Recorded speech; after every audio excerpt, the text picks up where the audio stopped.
All right, the next thing that we want to show you here is how to add feedback based upon the answer that a student gives in that particular quiz. So the first thing I'm going to need to do is to make sure that my form is set up to be a quiz.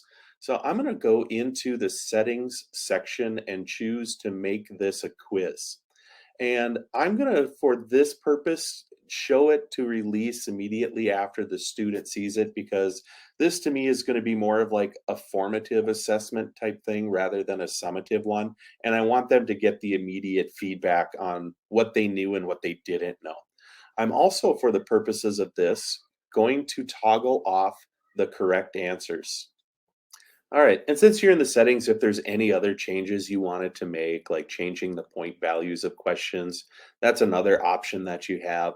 One of the other things I sometimes like to do is also to make sure that it is collecting an email or deciding whether or not you want to limit it to one response or not. And you can do those from the setting portion of this as well. I'm going to make sure that the limit to one response is toggled off also because this is a formative assessment. You know, kids might need multiple opportunities to be able to um, show that they're learning from this process as well. So then I'm going to go back to my questions here. And now that it's a quiz, you'll see that I have the ability to add an answer key. So for this particular question here, I'm going to choose to mark the correct answer. And the correct answer here is Mount Everest. So when I choose Mount Everest as the correct answer, I'm able to add answer feedback. So I'm going to go through here and I'm going to enter in and choose if they got it correct. I just want to say, hey, great job. Okay. And if they got it incorrect, one of the things that I could choose to do is to offer them a hint. You will remember this forevermore, right? And if I choose to save this as a hint like this, and I choose save, you can see what the feedback is that will go to the student upon submitting the quiz for each of those particular answers, right? So that's kind of nice. Now, let's add another question here to this quiz, and I'm just going to hit the duplicate question button here. And instead of the world, I'm going to change to the tallest mountain in North America, right? Which is going to actually change the correct answer here as well. So I'm just going to go through here and I'm going to choose the correct answer this time, which is Denali. Now, I also want to make sure that I unselect Everest, right? Because that's in Asia. We don't want to confuse kids too much. And I can choose if I want to leave it if they get the answer correct. You can see I have an edit pencil button there.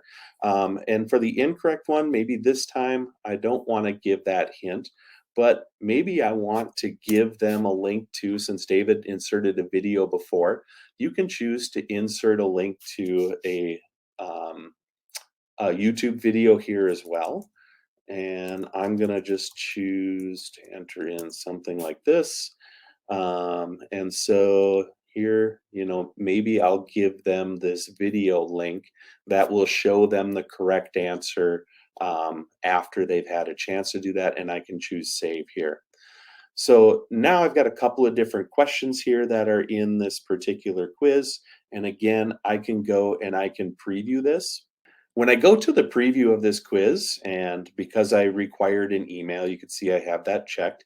And I can put in what is the tallest mountain in the world. And we have, let's give the wrong answer there. Let's say Mount Kilimanjaro.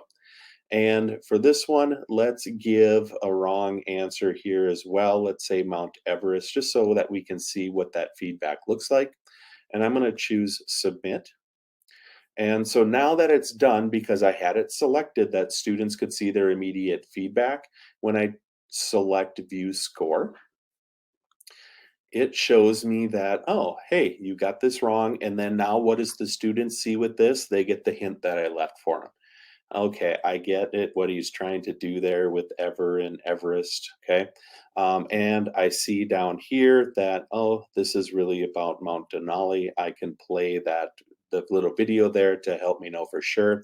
And then what I could do here as well is I could go back to my initial response ending, and I could go to choose to submit another response here because it's formative. We want the kids to learn. And now I can go through and I can select the correct answers, make sure I've selected my email again, and view score. And this time I get the feedback of great job for having the correct answers.